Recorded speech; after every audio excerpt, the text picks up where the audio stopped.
Hi everyone, this is Mr. Neil Wrighter, consultant audiologist and director of earwax. Thank you for joining me in what is another demonstration video of our recently developed waxscope.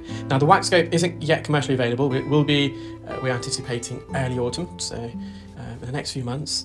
If you are interested in the waxscope, please do register your interest by emailing info@clearwax.co.uk and we shall add you to our mailing list. So I've got, I had a husband and wife duo, a patient that attended today, and I'll let yourselves guess if it's patient one is the wife or the husband. And I suspect after seeing patient two, you'll make that decision a bit easier if you stay tuned. And you can see this is patient one's left ear. We managed to remove that wax really straightforward. And you've got a lovely view of the eardrum there. It's nice and focused. You can even see the chorda tympani. And we're just going to move on to their right ear. So in this procedure, I'm using the 4.25mm speculate. I suspect this is going to be the most commonly used speculate, but we have got a smaller one, a 3.5mm, and a couple of large ones, a 5mm and a 5.75. So we're just using the speculum to expand the ear canal. Primarily these videos are designed for healthcare professionals, but of course if you're a Facebook follower or YouTube follower, you're more than welcome to enjoy and watch these videos. I know some prefer the endoscopic view, so I'm always uploading videos with the endoscope, the iClearScope as well.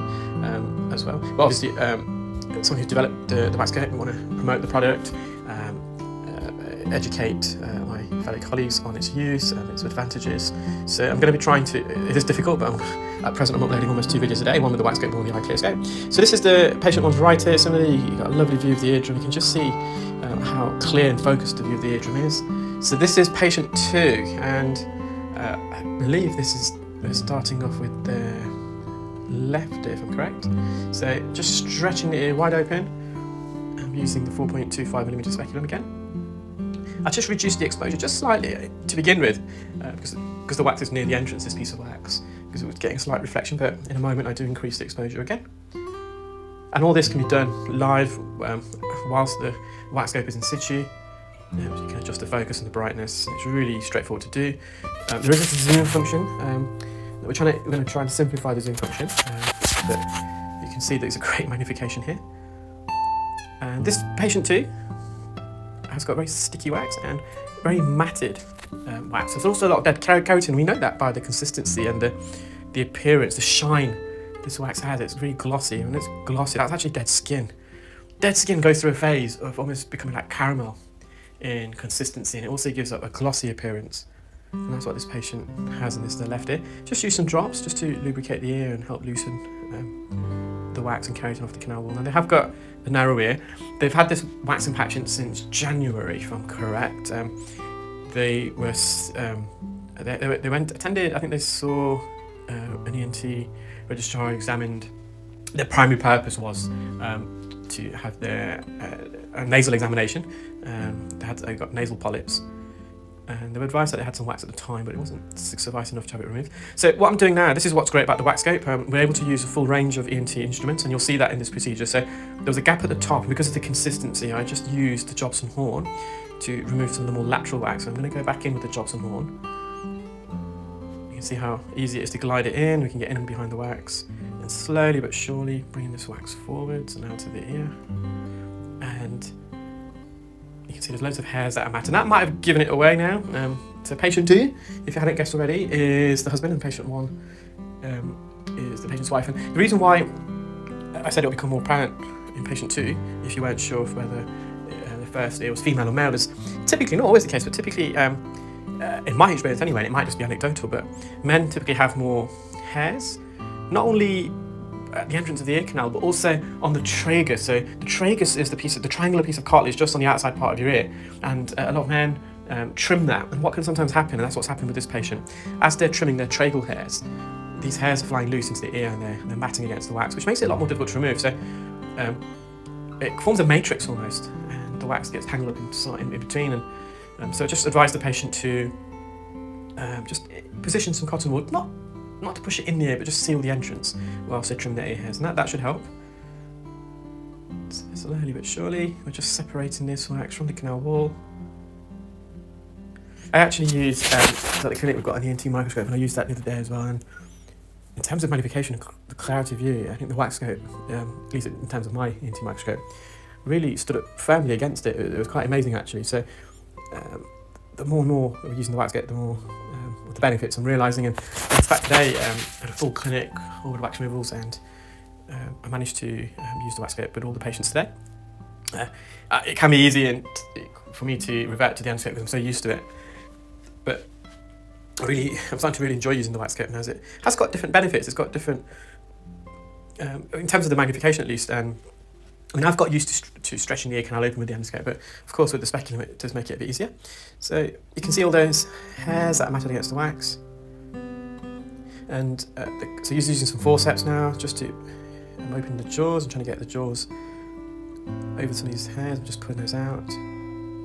We've got a still image at the end, and you'll see some of the debris and all these hairs. So do stay tuned. Again, this is what's great with the waxscape. We're able to use, as I mentioned before, all the anti-micro instruments during the procedure. Again, we've got some more hairs out.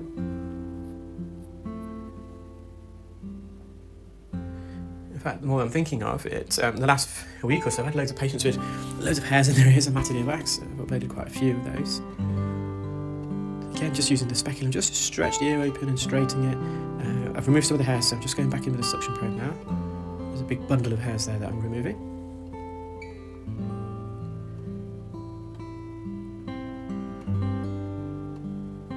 And I think now I managed to remove the plug in one piece.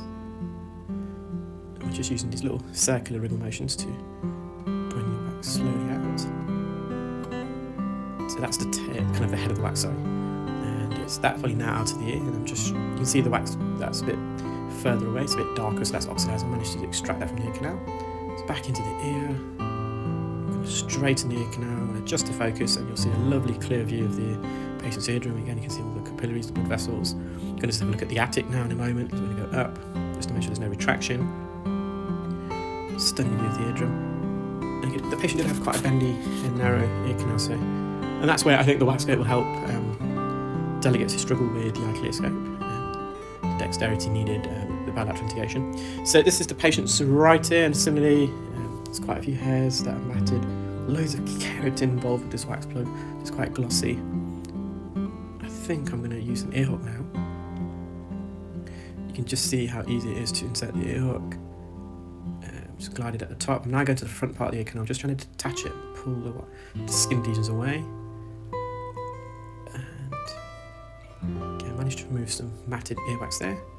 I've put some olive oil spray in just to help, as I said, bind the wax together and lubricate the canal wall and also the inside of the suction probe. And just look at that clarity with the suction probe, and that's what's great about the waxscape. You're seeing the instrument, and that's key. Well, if you're removing earwax, you want to be able to see not only the wax but the instrument crystal clear, so you know where you are in the ear. You don't want any distortion. You want it bumping into the ear canal and making it uncomfortable for the patient. So I'm just going from the bottom and going upwards here. So I'm just trying to lift off the canal wall because it is stuck to the bottom.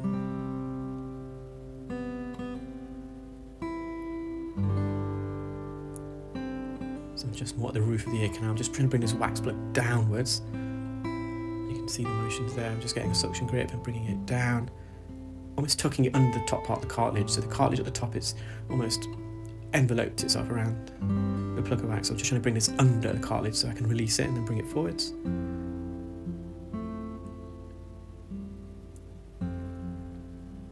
So it's slowly coming away now. I'm just trying to curl it around the first and second bend of the ear canal. And again, I'm just using these wriggle motions just to extract this wax out of the ear canal, make sure it comes out in one piece, hopefully. So the head of the wax is now extended beyond the entrance. And there we are, so we're almost there. You can see there's quite a few hairs there.